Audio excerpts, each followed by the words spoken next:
You're listening to 90.8 Hills FM Radio. This is 90.8 Hills FM radio station, using our voice to rate your choice. Stay tuned.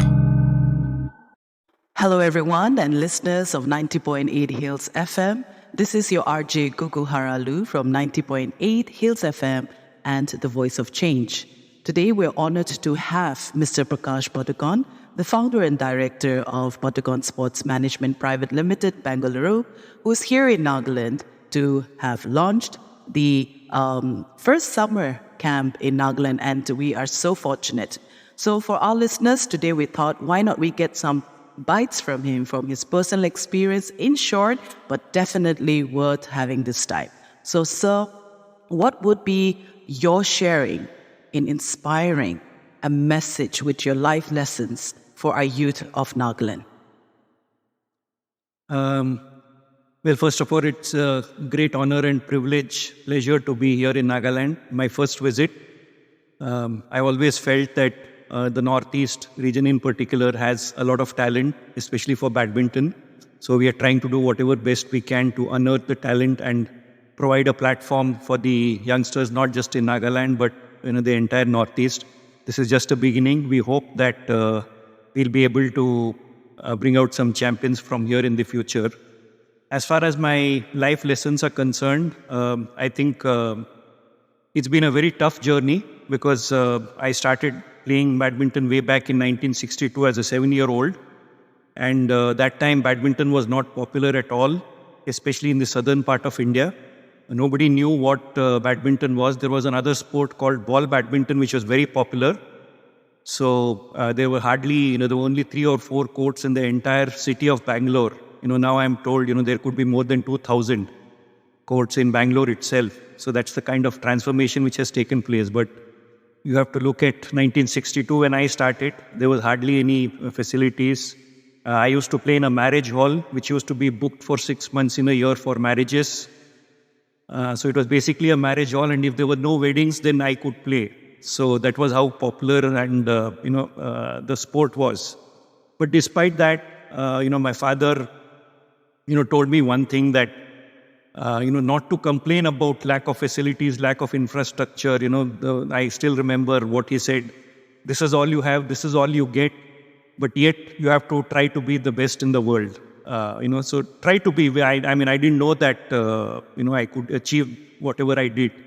It was just the passion for the game that I just really loved the game from a very young age. So I just kept persisting, and I think required a lot of. I didn't have a coach. I didn't have equipment. I didn't have any of the facilities which the current players have. I'm not complaining, but just for the listeners to be aware of the difficulties which I faced and still did not give up. So basically a self-made player because there was no coach, there was no video, there was no audio, there was no computer, there was no YouTube to learn. So I just learned by watching other players. Other senior players used to play, so I used to watch and see what they used to do. So basically a self-taught player. So went through a lot of hardships, but at the end of the day, absolutely no complaints because I think I, gave my best. In some ways, I think that it's been a very satisfying experience because, I could do everything despite all the odds, despite there being no system, despite, there being no support, no financial support, no technical support. I made it on my own. I call myself a trial and error player. Whenever I saw some players, I would come back and try something, which some other players were doing in maybe particular strokes. I would try to emulate. Sometimes it worked, sometimes it didn't work.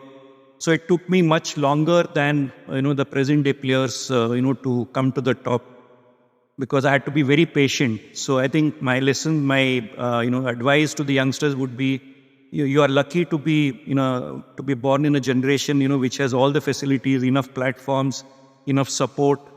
So all you need is, you have to believe in the 3 Ds. I strictly believed in the 3 Ds, which is discipline, dedication, and determination. You need to have these 3 Ds in case you have to, you wish to make to the top. Maybe national level, international level. You have to be very patient. Success will not come overnight. It's a tough competition. You have to be very patient and, go about in a very planned manner, have some short-term goals, long-term goals, work towards it. And if you're not able to achieve, not be disheartened, try to analyze, see what is going wrong, what is going right, and be very patient and work towards your goals. I think if you have the talent, just talent is not, will not take you to, will not take you very far. It will take you some distance, but not very far. You need to be prepared to make a lot of sacrifices, no parties, no late nights, no, religious ceremonies or whatever, you have to be prepared, to achieve something, you have to forego something. So you have to be prepared to, but at the end of it, it will all be worth it, and maybe at the time when you're doing, then, you feel that, it's very boring. It will be boring, it will be tough, it will be challenging, but you have to be mentally very strong and, be committed if you want to be top in any field, not just in sports. You have to be prepared to make a lot of sacrifices, be patient, learn from your mistakes, and try to analyze and make sure that you don't repeat those same mistakes again in the future. So basically, I think it is, just talent will not take you too far. You need a lot of other, your human qualities to support that. So one has to be prepared, like I said, to make sacrifices and, really have a lot of discipline in your everyday life. Success will not come overnight. I think patience and dedication and ability to make sacrifices, I think these are some of the qualities which will take you to the top. Thank you so much, sir. I'm overwhelmed with your presence, and definitely with yesterday's launching and the excitement that has been created. And we were just talking offline about that this is not just a good beginning, but definitely we'll look towards a good outcome also. In that whole process, do we get to see you coming back to Nagaland again? Yeah, of course. And this is just the beginning. I hope, not just, like I said, not just in Nagaland, but, with the help of the local people, we would like to spread the game to other parts of Northeast as well. Definitely Nagaland would be the base. We would like to make this as a base and make it a center for all the Northeast players. We have the infrastructure, we have the right partners. Mr. Abiyokire has been extremely helpful. The very first time we met him, I think we have the same vision.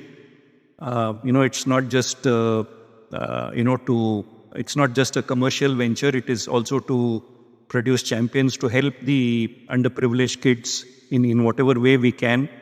There is a lot of talent in the Northeast. I've always believed that, Northeast has had a lot of talent, but due to lack of facilities, they have not been able to come up. Now that we have the infrastructure in place, so we hopefully will provide the right kind of guidance, mentorship, and of course, one has to be patient. Like I said, even here, results will not come overnight, but at least we've made a beginning and we'll make a sincere effort to unearth talent.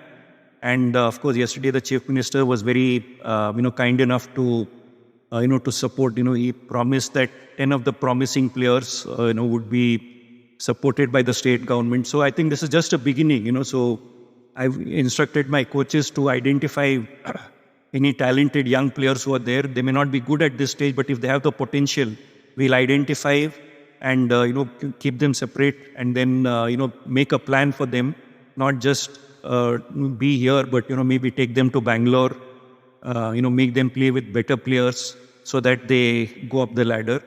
Of course, I want to visit Nagaland again. We've heard a lot about the Hornbill Music Festival. So in fact, I wanted to bring my wife this time, but I think they suggested this is not the right time.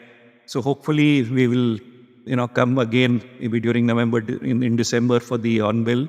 If not this year, then next year. It depends on our program. But definitely, we're looking forward to more visits to Nagaland.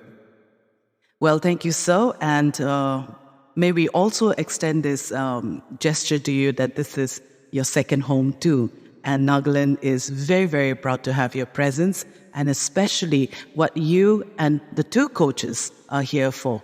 And we look forward to hearing more of the progress and definitely be part of this journey as we go along. And as you have rightly said, it is not overnight, and definitely with a lot of patience and sacrifice. So on that note, we also want to wish PSM very best, and all that you do, may your legacy continue to live in all our hearts. So thank you, sir, for being in Nagaland and giving us time to 90.8 Hills FM, and looking forward to hearing from you again. Well, dear listeners, you have had that bite, and I hope you enjoy and you're inspired. This is your RJ signing off with Sir Prakash. Good day. Bye-bye. You're listening to 90.8 Hills FM Radio. This is 90.8 Hills FM radio station, using our voice to rake your choice. Stay tuned.